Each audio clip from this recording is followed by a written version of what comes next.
This doesn't make any sense. How did you get this information? Lie in front of everyone she had ever tried to impress. I was told to stay quiet about this, he said, his voice shaking with something between fear and fury. But I made a promise to a dying man, and I am done keeping other people's secrets. The room went silent. My stepmother's smile, the one she had worn all through my father's funeral, the one she wore while accepting condolences she did nothing to earn, finally cracked. I remember gripping the arms of my chair so hard my knuckles turned white, because I had spent 3 days convincing myself that whatever happened in that office, I would not cry in front of her again. I had cried enough in front of that woman to last a lifetime. My name is Emily, and 6 months before that moment, I was the daughter everyone in my family had quietly decided to forget. Not because I did anything wrong, not because I stopped loving my father, but because loving him honestly, without pretending, without performing grief for an audience, made me inconvenient. My father, Robert Carter, built a small furniture business from nothing. He started in a garage with borrowed tools and a stubborn belief that quality mattered even when nobody was watching. By the time I was 30, that garage had become a company with 40 employees and a warehouse on the edge of town. And by the time he got sick, my stepmother Diane had already decided exactly how that company, and everything else he owned, was going to end up in her name. I want you to understand something before I go further. I did not grow up rich. I did not grow up entitled. I grew up watching my father work 16-hour days, watching my mother, before she passed, stand beside him through years when there was barely enough money for groceries. When my mother died, I was 19. My father remarried 2 years later. Diane came into our lives with soft smiles and expensive perfume, and for a while I tried. I really did. I wanted my father to be happy. I told myself that maybe she loved him the way my mother had. I was wrong, and it would take me 12 years to understand exactly how wrong I was. If the story is already pulling at something in you, do me a favor and hit subscribe right now. Because what happened in that lawyer's office was only the beginning. And I promise you, the truth that came out that day was worse and better than anything you're imagining. The years leading up to my father's death were quiet in the way a house is quiet right before a storm. Diane had slowly, carefully, positioned herself at the center of everything. She managed his calendar. She sat in on his doctor's appointments. She started attending business meetings she had no real understanding of, nodding along, taking notes, building a version of herself that looked, from the outside, like a devoted wife protecting her ailing husband. And every time I visited, every time I called, I noticed something small shift a little further out of place. A family photo replaced. A conversation that stopped the second I walked in. My father growing quieter, more tired, more distant, in a way that felt less like illness and more like exhaustion from something he couldn't say out loud.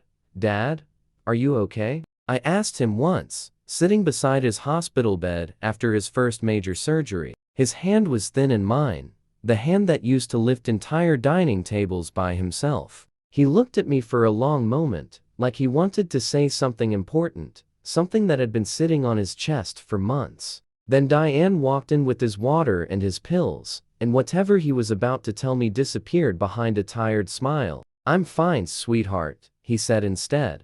"Just tired." I believed him, because I wanted to. That is the cruelest part of hindsight. You can see every warning sign clearly, once it's too late to act on any of them.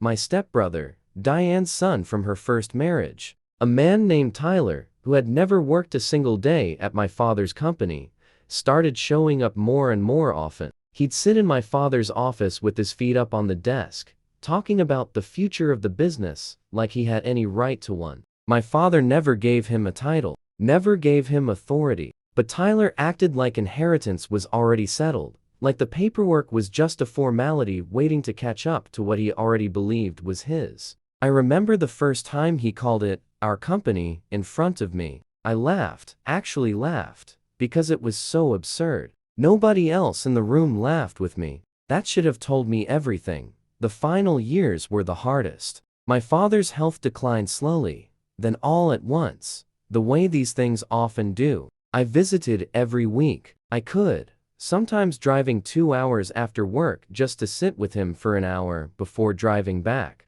Diane made those visits difficult in small, deniable ways. She'd forget to tell me about appointments. She'd schedule visits with Tyler at the exact times I usually came. Once, I arrived to find a new nurse who had never heard of me, who had to call Diane to confirm I was even allowed in the room. I stood in that hallway, in the home my father had built with his own hands, and I had to prove I belonged there. I didn't cry until I got back to my car, 3 weeks before he died. My father asked to see me alone. Diane didn't like it. I could see the tension in her jaw when he asked her to give us the room. But even weak, even tired, my father still had a way of being obeyed when it mattered. She left. He held my hand and told me he was proud of me, that I had grown into a woman who reminded him of my mother in all the best ways, strong and honest, and unwilling to bend just because bending was easier. Then he said something I didn't understand at the time. "Whatever happens after I'm gone," he said, "trust Daniel. He knows what I actually want. Not what anyone tells you I wanted. What I actually want." I asked him what he meant. He just squeezed my hand and said, "You'll understand soon enough." He passed away 11 days later, on a Tuesday morning, with Diane by his side and Tyler in the waiting room. Already, I would later learn, on the phone with the real estate agent about the lake house. I wasn't there. Diane had told me visiting hours had changed. I found out the truth about the visiting hours from a nurse 3 months later, at a moment when the truth about a lot of things had already started coming out. The funeral was a performance. Diane wore black that looked tailored for the occasion, delivered a eulogy full of phrases like, "the love of my life," and "my soulmate for 12 beautiful years," and accepted hug after hug from people who had no idea what those 12 years had actually looked like behind closed doors. I sat in the second row, not the first, because Diane had arranged the seating and decided that family friends deserved a better view of her grief than my father's actual daughter. I said nothing. I had learned by then that saying something rarely changed anything, and only ever gave her another story to tell about how difficult I was being during such a hard time. The will reading was scheduled for the following week, in the office of Daniel Whitfield, the lawyer my father had used for nearly 20 years. I almost didn't go. Some tired, defeated part of me had already decided. I knew how it would end. Diane would get the house. Tyler would somehow end up with a stake in the business. And I would get a card, maybe, thanking me for my time. But another part of me, the part that remembered my father's hand in mine and his voice telling me to trust Daniel, made me put on my coat and drive to that office anyway. The room was smaller than I expected, with dark wood shelves and the particular hush of a place used to holding people's worst moments. Diane arrived in a new black dress, sunglasses pushed up into her hair, even though it was overcast outside. Tyler sat beside her, scrolling through his phone, barely looking up. When I walked in, Daniel Whitfield sat behind his desk, a stack of folders in front of him, and something in his face when he looked at me felt different from how lawyers usually look at grieving daughters. It felt like recognition, like he had been waiting for this exact moment for longer than the 3 weeks since my father died. He began reading through the standard provisions, the smaller bequests, a donation to the hospital that had cared for my father in his final months, a modest sum to a longtime employee named Marcus, who had worked the warehouse floor for 18 years. Diane's foot tapped impatiently under the table. I could see her jaw tightening every time Daniel paused to clarify a clause. And then he reached the section about the house and the business, and Diane leaned forward, ready, I could tell, to hear her name. "Before I continue," Daniel said, closing the folder in front of him, "I need to say something that I was specifically asked not to say."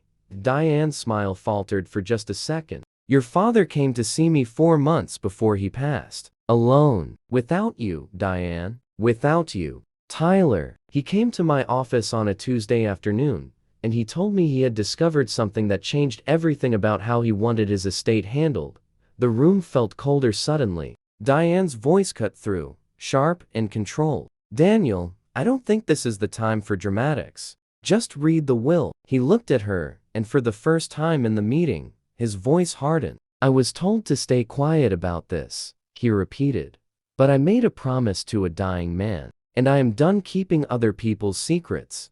What he revealed next unfolded slowly, deliberately, like he had rehearsed it 100 times in his head. 4 months before he died, my father had hired a private accountant to quietly review the company's books, something Diane had discouraged him from doing for years, always insisting she handled all of that so he wouldn't have to worry. The review found nearly $300,000 transferred out of the business accounts over 5 years, routed through a shell consulting company that, on paper, provided marketing services to my father's furniture business. The name on that consulting company's paperwork was Tyler's. Diane's face went white. Tyler finally looked up from his phone. "That's not," he started, but Daniel kept talking, his voice steady now, like a man who had crossed the point of no return and found it easier on the other side. "My father had also discovered something else, something that had nothing to do with money, and everything to do with why he had grown so quiet in his final years.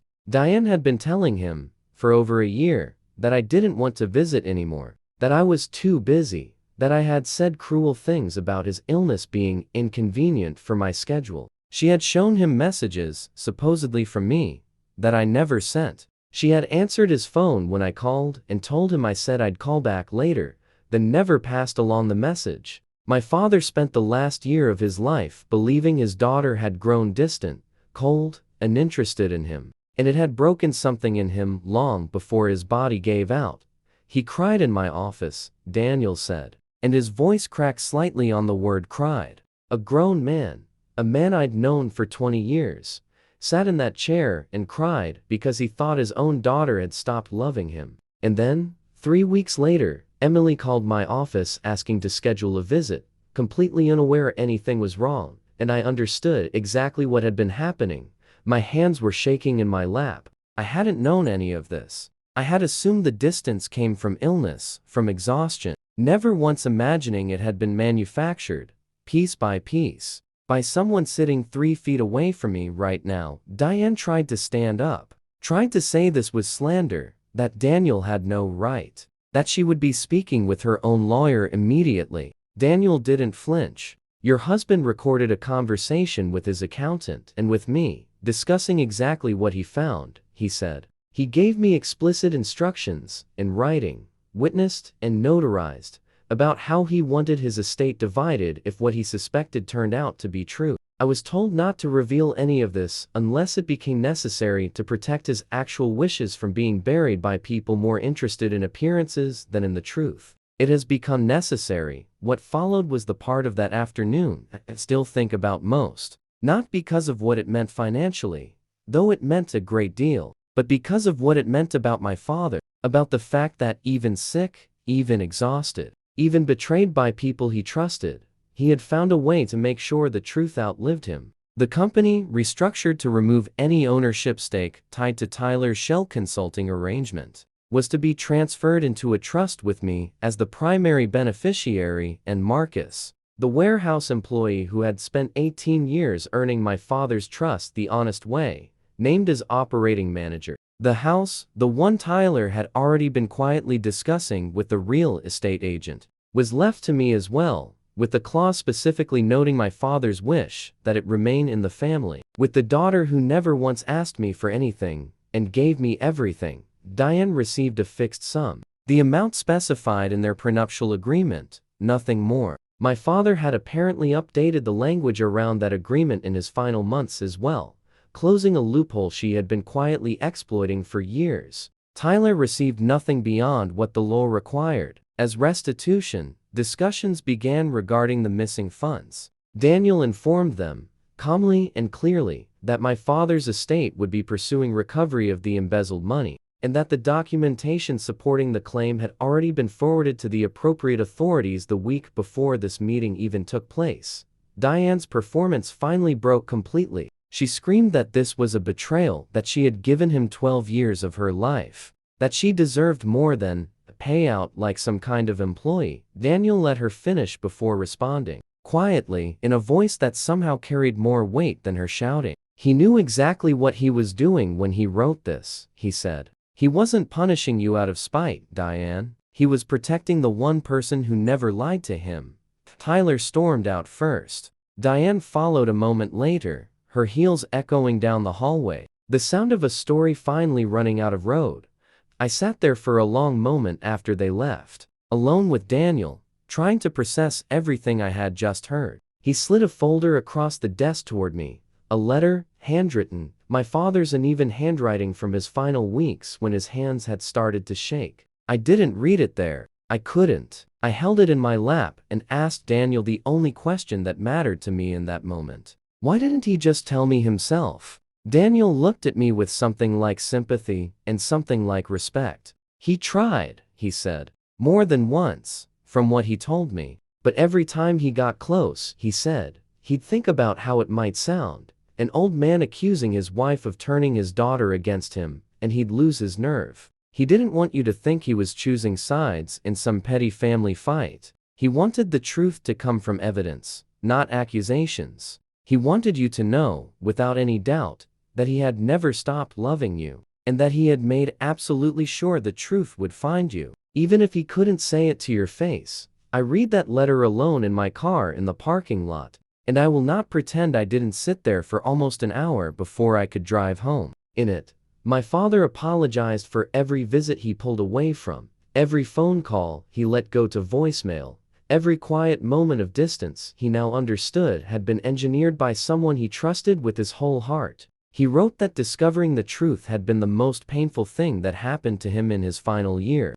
worse than the diagnosis, worse than the treatments, because it meant he had spent precious time believing a lie about the one relationship in his life that had never once needed protecting. He wrote that he hoped, more than anything, that I would take the business not out of obligation, but because he believed, truly believed, that I was the only person who understood why he built it the way he did, brick by brick, honest deal by honest deal, refusing every shortcut that would have made him richer faster and made the work mean less. The months after that meeting were not simple. Diane fought the will in court, as I expected she would. But the documentation my father left behind, the recordings, the notarized instructions, the financial trail Daniel had carefully preserved, made her case fall apart faster than her lawyers wanted to admit. Tyler was eventually charged, the details of which I won't go into here. But let's just say that the shell company he thought was untraceable turned out to be exactly as traceable as these things usually are once someone finally decides to look. I kept Marcus on as manager, exactly as my father wanted, and within a year, the company was not only stable again, but growing. Built back on the same principle my father always believed in, that honest work outlasts every shortcut eventually. There is a version of this story where I never find out any of it, where I spend the rest of my life believing my father simply grew distant. The way people sometimes do with age and illness. I would have carried that belief like a small permanent ache, never suspecting it had a name and a face, and a motive. I hold on a little tighter to the version I actually got, the harder one, because at least it's real. Marcus told me something a few months into running the company that I haven't been able to shake since. My father used to walk the warehouse floor every morning, no matter how busy he was, just to say good morning to every person by name. He always said a business built on people who feel invisible eventually falls apart from the inside, Marcus told me. I think that's exactly what happened in our family too. Diane built a home that looked fine from the outside while quietly making sure the one person who loved my father without an agenda felt as invisible as possible. It worked, right up until it didn't. I think about that day in Daniel's office often, the moment he stood up and said he was done keeping other people's secrets. I've thought about how easy it would have been for him to stay quiet, to let the will be read as written on paper, and let the deeper truth die with my father. Lawyers aren't supposed to be heroes. They're supposed to follow instructions, manage estates, avoid conflict. But Daniel understood something that day that I think we all need to understand eventually. That sometimes doing your job honestly means doing something much harder than following instructions. It means refusing to let a lie outlive the person who was hurt by it. My father spent his whole life building something out of nothing, a company, a family, a name people trusted. In his final months, someone tried to quietly take all of that apart while he was too sick and too tired to stop them. But he found a way anyway, through paperwork, through a lawyer brave enough to keep his promise, through a truth that simply refused to stay buried. And I learned something in that lawyer's office that I carry with me every single day. Now, love doesn't always announce itself loudly. Sometimes it shows up in a handwritten letter, in a folder full of evidence, in a man standing up in a quiet office and refusing to stay silent, when silence would have been so much easier. If this story meant something to you, if it made you think about the people in your own life who fought quietly for the truth, I want you to do two things. First, leave a comment and tell me what part of the story hit you the hardest, because I read every single one, and I promise you, your story matters just as much as this one. Second, share this with someone who needs to hear that the truth always finds its way home, no matter how long it takes or how many people try to bury it. And if you haven't already, subscribe to Legacy Whisper, because this is exactly the kind of story we tell here, week after week. Stories about family, about betrayal, about the quiet, stubborn power of the truth refusing to stay silent. Thank you for staying with me until the end. I'll see you in the next one.